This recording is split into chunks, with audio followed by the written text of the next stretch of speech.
Hey, welcome back, everyone. Time now for Daybreak in 10 on Color 10. We are on the air with you for the next 10 minutes without commercials beginning right now. And first, let's head on over to meteorologist TJ Springer for a look at our forecast. Good morning, TJ. Starting off a little bit gloomy out there, guys. Good morning. It's because of a cold front that is tracking through the area. We had one kind of wash on out throughout the last 12 hours or so, but another one is sinking southward, which will bring a chance for well, I should say no chances for rain, but a cool down. We're going to have that for sure. We do have the clouds right now in Springfield. That's because of this boundary, and we have seen some moisture. It's really been down across parts of Arkansas. We haven't seen a lot of widespread rain with this whatsoever, but you can see how much cloud cover is around the region this morning. Satellite radar definitely showing us a lot of it, and we're going to keep it around, I think, through about lunchtime before we finally begin to clear on out. And with some of the clearing out to our north and west, and with some of the moisture in the air, just that low cloud cover, super easy to get some of that fog to form at the surface.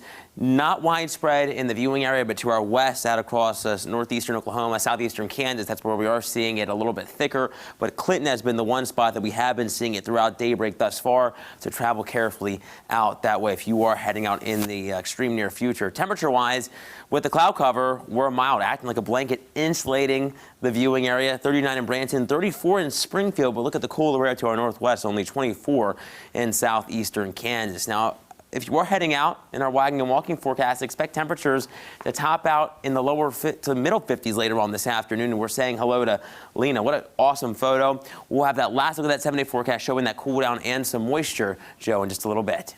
Thank you, TJ. Missouri State's occupational therapy school is working to meet a local need.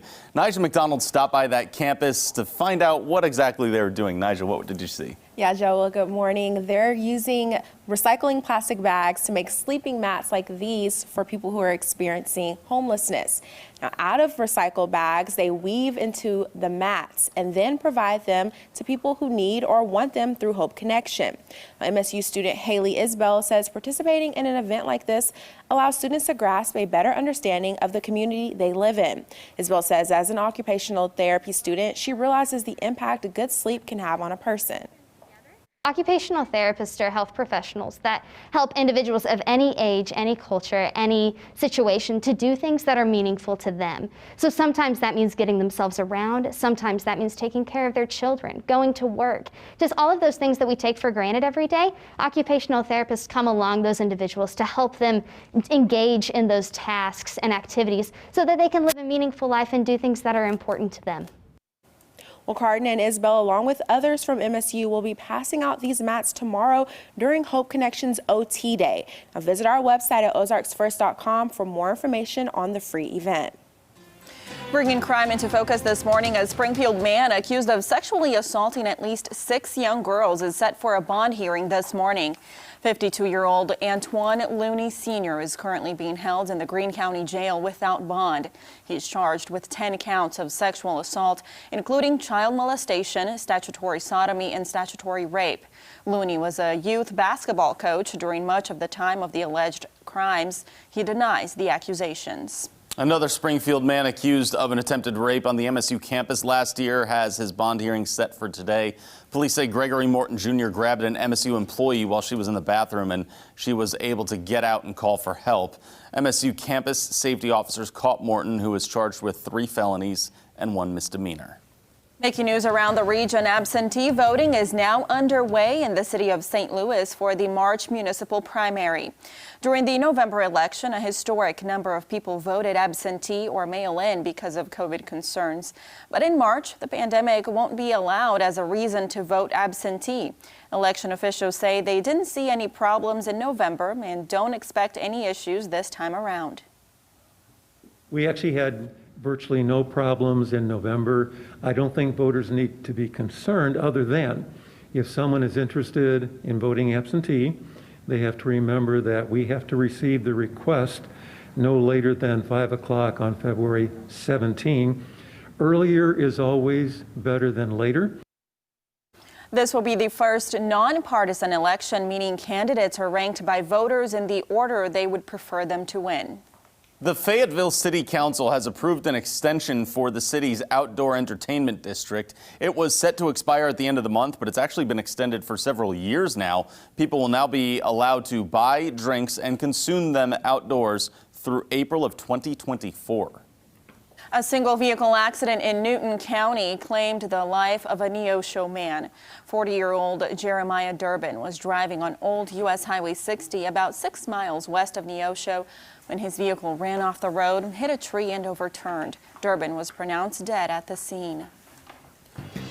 In some other news around America, 3 soldiers are dead after a military helicopter crash in New York last night. The Army National Guard UH-60 medical evacuation helicopter was on a routine training mission when it did crash last night. The cause of this is under investigation.